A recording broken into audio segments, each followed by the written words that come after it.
Well, Prince Harry touched down in London today for the ceremony marking the 10th anniversary of the Invictus Games. That's tomorrow.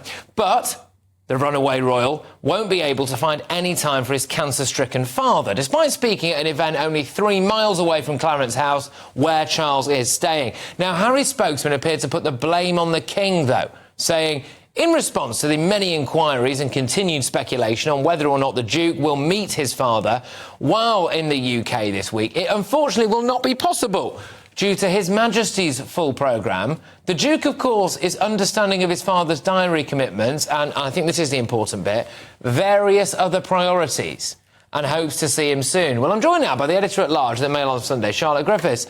Charlotte, if Harry really wanted to see his own cancer-stricken father, surely he'd make it happen. He would. But, equally, King Charles is the King of England. He could see Harry at any point and clear his schedule if he wants to. So I think on the surface, Harry's right to portray this as a snub, and it is a bit of a snub. But I think what you're rightly alluding to is how easy did Harry make it, for his father. So, we know that he didn't come over with the kids. I mean, that would be an easy win. It would be almost impossible for Charles to resist the temptation to see his grandchildren.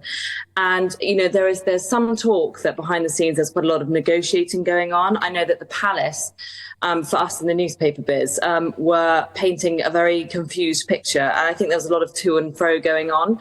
And I think the reason for that was because Harry had made certain demands about who could be in the room and who couldn't be in the room.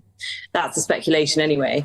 So although on the surface it looks like a snub, I think Harry made it very difficult for his father. Would you mind just elaborating slightly on that for us, please? So some of Harry's demands here, because King Charles has said that, Harry's saying that King Charles is saying that he's got other priorities, but you are of the view that Harry was making it difficult.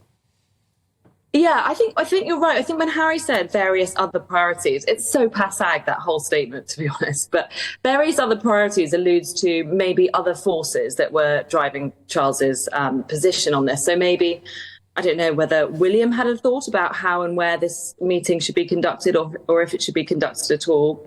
And we know that Charles likes to meet Harry with Camilla in the room, which isn't always a popular decision. Right. And, the other thing is Harry was without his wife as well. So, the whole thing was fraught with difficulty. I think it's a shame that Harry had to also come over on his own without his wife. It would have made it a lot easier for him if he had someone by his side. He maybe felt a little bit alone having a meeting, if Charles, say, had Camilla there with him. But all of this, none of this was confirmed last week. But what did happen last week was it was clear, really, that the palace had been going through some kind of negotiation behind the scenes because they were under the impression, basically, that Harry and Charles would be able to pull off this meeting. And then at some point along the line, that changed. And the inference is that there were negotiations about who and where and how this meeting would take place. Well, the headlines until today were that they were going to meet. And from what you're saying really here, it does seem as though the palace was probably working on that assumption as well. Then Harry releases that statement. So it could conceivably come down to Harry demanding that Camilla can't be in the room.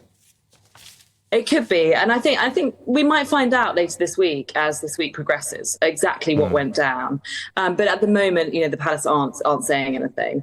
And again, this is the whole thing as well. Is the palace can't release a statement like Harry can. It comes down to the nub of their entire fraught relationship. Is that Harry can release these statements loaded with innuendo and sort of, various other priorities, whereas the palace can't. They just have to say, they can steer off the record or say no comment. Yeah, and he knows that. And he knows that his dad's ill, and he knows that Kate's ill as well. And yet he still comes out with a statement like that, saying his dad's various other priorities. I mean, really emphasising that notion of being the spare, I think, there. I think so. And actually, Charles does have another priority. So I happen to know that when he's in London, he takes treatment. He undergoes cancer treatment. Right. Pretty much every time. And then he does actually genuinely try to clear his schedule, other than the odd meeting. Today he met the Prime Minister of Fiji, which, by the way, side note, Prince Harry had a very difficult tour to Fiji.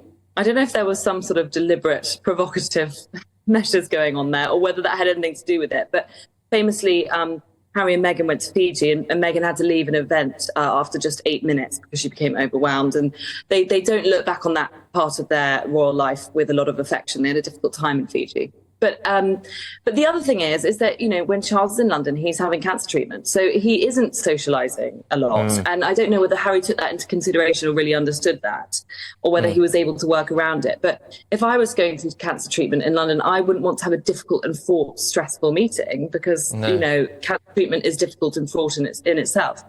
Yeah, no, indeed. And as for Meghan Markle not coming, if it's because she didn't feel safe, then find it hard to believe that she will feel safer in Nigeria, which is where we're going to be next seeing her popping up. But Charlotte, thank you very, very much. Great stuff. That's Charlotte Griffiths there, who's the editor-at-large at The Mail on Sunday. Now,